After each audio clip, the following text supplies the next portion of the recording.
This is an unofficial audiobook with original content belonging to Wizards of the Coast. This content is covered under the fan content policy established by Wizards of the Coast. Listener discretion is advised. The Thran by J. Robert King, narrated by Coach from the Card Bazaar YouTube channel. Part 1. The City. Thran Phyrexian War Day 1. The Battle of Magadan Defile. The morning dawned hot on Magadan Defile. It made little difference to the Thran army's vanguard. Dwarves. They loved the rock and the heat. Their faces seemed graven from stone. Their skin had the same rusty hue as the cavern walls that rose to either side. They were elite mountain dwarves, 2,000 of them. Dust-colored canvas flaps draped their plate armor, shielding it from the sunshine and eyes above. Similar cloth encased the broad blades of battle axes. Long shafts let these heavy weapons walk themselves, butts sending up puffs of smoke beside iron-shod boots. Dwarven Commander Curtis Worthy ran a strict division. Humans marched directly behind the dwarves. Though tall, brooding, and hardy, they were out of their element in mountains and desert. Many were the levies of tribal warlords on the opposite side of the globe. The rank commanders and troops marched in their midst to ensure that the barbarians would follow orders. All the humans, Thran and barbarian, had bravado, or might be called arrogance, or belligerence.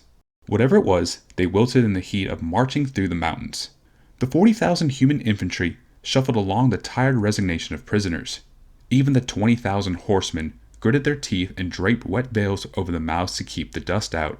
The elves were worst off of all. Far from the seclusion of bark and moss, they languished beneath the glaring sun. They abandoned their leafy garments and wrapped themselves in white robes, 1 part desert burnous and 1 part grave cerements. Elven hands extended from the retreating folds, skin burned and leathery. The anger in those haunted eyes became despair. The elves had gracefully fallen back to the rear of the column, too slow to keep up even with the dwarven vanguard, too wary to fight any but a rear guard action. Still, the elves numbered 10,000, and many were mages and healers. As long as they could cast spells and heal the sick, they would aid the army greatly. One flank of the column was guarded by lizardmen. Though silent and sullen, these fighters were canny in the rocky confines. In a single moment of scurrying steps and lashing tails, all 10,000 of the Vaishino would disappear within the crevices that lined their path. Fanatically loyal to the warbays among them, these reptiles would be more at home on Halcyon's volcanic extrusion than Yawgmoth himself. To the other flank of the column marched the finest warriors of the united army, Minotaurs. More determined and hardy than dwarves, more massive and violent than humans, more implacable in battle than Vaishino, Minotaurs were born for war. Though dust dulled their armor from jams and randers, every Minotaur eye gleamed bright with bloodlust. Throughout the column, marching among soldiers of flesh and bone were artifact warriors, mantis warriors with flex steel abdomens, metallic serpents with razor mandibles. On needle-like legs they scuttled, on grinding treadmills they lurched forward. The College of Artificers have never supported Yawgmoth and had stockpile war machines beyond his reach. When war inevitably erupted, the Artificers made their machines ready available to the Allied effort. Best of all, some 300 war caravels cruised above the defile, their sails raked bat-like beside their long, sleek hulls. They cast blessed shade down on the languishing elves. They were ready for war. The Thran Alliance, they called themselves.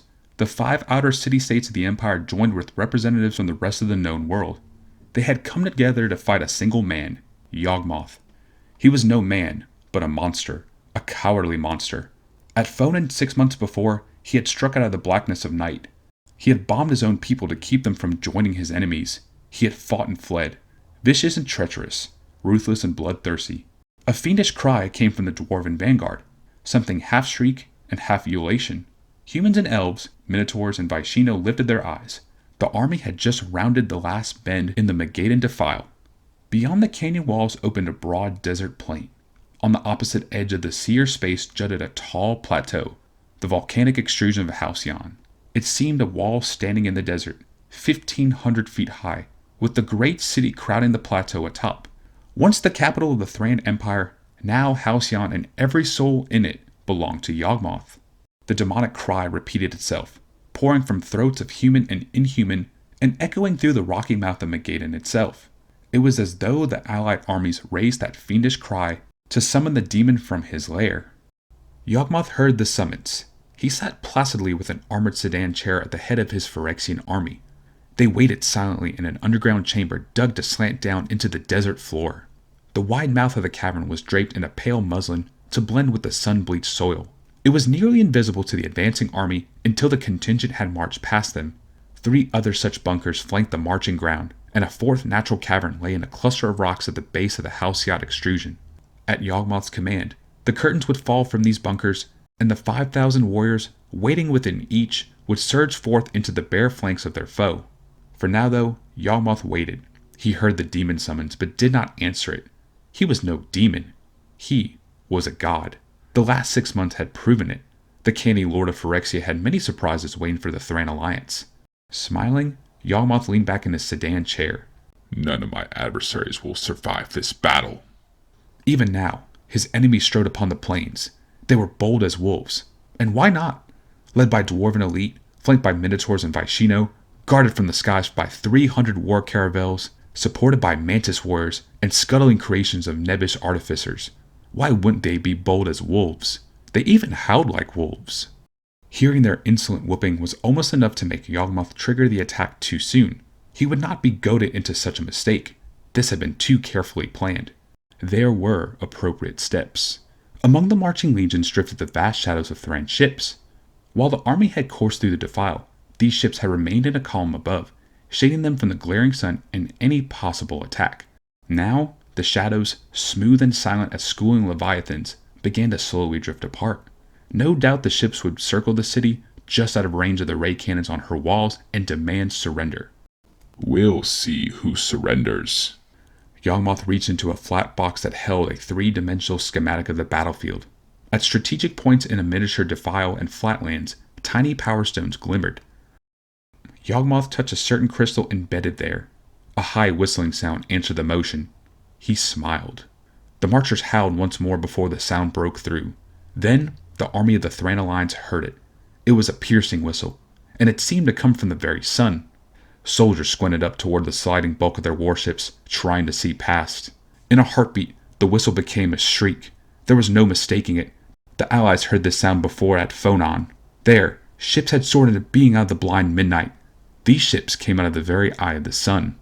The one place to hide in a brilliant sky is just beside the sun, Yawgmoth said. Phyrexian warships in their score swooped down beneath the Thran aerial armada. Ray cannons flashed aboard Yawgmoth's ships. They tore holes in Thran hulls. They burned away Thran soldiers. Barbarians cowered. The air over their heads teemed with streaking Phyrexian ships. Humans and elves dropped to their faces. Dwarves stood against the onslaught, some flinging ineffectual axes skyward. Minotaurs also raged through the storm of ships. Some of their blades actually connected with the hulls, only to be flung back in a lethal rain. Splinters and smoke boomed from the Thran fleet above. A shower of charred bodies and weaponry plunged out of the shredded craft. In the wake of the shrieking Phyrexian ships, the battlefield was littered with wreckage and death. Yes, it was a battlefield now. There could be no doubt of it. War caravels crashed to the earth. They fell in a regular rhythm, like the footfalls of a running Colossus. With each pounding report, soldiers were crushed in their hundreds. Easier than I expected, Yawgmoth murmured. Then the unthinkable. Cannon fire raked across the Phyrexian vessels. Their decks blasted open, their hulls shattered like walnut shells. They fell from the sky, 8 of them cut down in a moment. Yawgmoth saw. A battery of his own ray cannons had been salvaged from the Battle of Phonon and mounted beneath Thran war caravels at the back of the Allied column. His hand reached in the schematic, signaling the next onslaught. Even as Thran soldiers dragged themselves from beneath burning warships and struggled to cover, the ground came suddenly and horrifically alive. The soil opened beneath their feet. Some fighters fell, legs consumed to the knee by the ground itself. Others reeled back from the treacherous well, only to stumble into another. They tumbled, hands, heads, and knees jutting into the razor-edged holes. Horses, too, went down, hooves caught and hobbled immediately. Whatever dropped into those holes never emerged again. With a sound like shark jaws snapping closed, scythe shutters clamped down on whatever meat and bone presented itself. Motors spun, blades met, blood fountained, warriors shrieked. They staggered back, limbs cleanly shorn shy of the knee, across the ankle, above the elbow. Some did not stagger back, those whose arterial lacerations emptied hearts and heads and bodies in one brief gush. My beautiful sand crabs, Yawgmoth sighed happily, reaching into his box schematic to touch another power stone. Arise. Dismembered corpses moved grotesquely, the ground under them mounded up. From hundreds of wells in the sand, metal monsters emerged. They seemed gigantic crabs of steel, sloughing grip from optic rays. They had been buried just beneath the surface, and holes in their backs had opened to swallow and shear off the limbs of the Thran soldiers. Many sand crabs obviously carried corpses on their metal carapazes. Others bore only the gory trails left by severed limbs. A pair of snapping claws preceded each beast. Scuttling legs clawed their way from the holes. Pincers caught and minced flesh. Those who fled, barbarians and elves, only stumbled onto more sand crabs. Most held firm. Humans and dwarves and minotaurs were glad to have a foe to fling their blades at. That was as much harm as they could do at the artifact creatures. Swords clanged impotently on armor. The attacks did not slow the quiet and efficient machines. Artifact creatures hewed Thran like machetes hewing cane. At the rear of the Thran lines, elves unleashed spells. Desert scrubbrush grew rampantly, miring sand crabs and minotaurs alike. Artifact engines rusted away to dust, but so too did the dwarven axes. Summoned creatures appeared, ferocious bears, giant spiders, timber wolves, but none were a match for those sand crabs. None were meant for desert battle. Only the scuttling scavenger folk in their filthy multitude made any headway. They and their specialized hex irons and crowbars could strip an artifact in a gasp. Of course, with sand crabs, those who stripped the machine were also stripped by it. For every sand crab disabled, scores of scavengers died.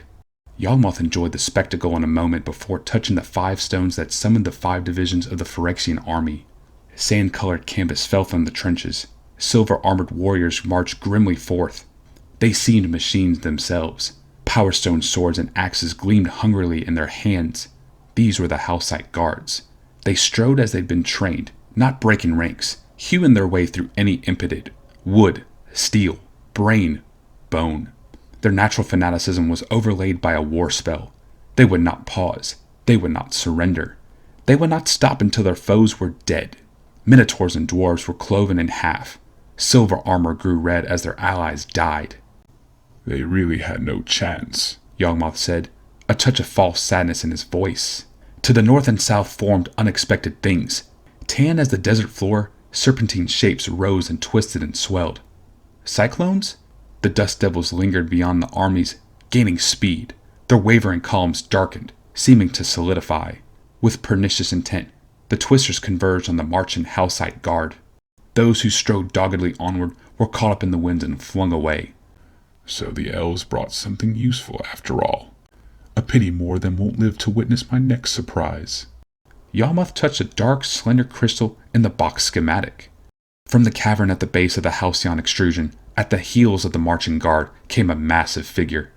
It climbed from the interior spaces, forged of black metal. It seemed an avatar to the dark cave itself. As the figure rose into the light, its form became clear. Its sloped head was the size of a mammoth. Its jaw was hinged beneath scimitar teeth. Hunching soldiers emerged next. Simian arms swung beneath, with massive hands large enough to grasp and crush 10 men. A metal-plated torso, a sinewy pelvis and crouched legs. A behemoth. The name of the thing whispered from 1,000 lips, terror breathing through the air. The Colossus galloped on knuckles and knees out onto the battlefield, hundreds dying with each footfall. Another behemoth came on the heels of the first. It too stormed toward the terrified invaders. The first behemoth surged into the Thran lines. It crushed dwarves with every step. Its claws eviscerated whole phalanxes of minotaurs. It seized a flying ship, bit through its keel, reached up into the hold, and yanked forth the Power Stone core. The war caravel fell from the sky in a rush of sparks and splinters. Meanwhile, the second behemoth headed up a charge of Hellsite guards. With no more care than a child crumpling and flinging blades of grass, the behemoth clutched up elves, crunched them up in its claws, and hurled their broken bodies atop the guards.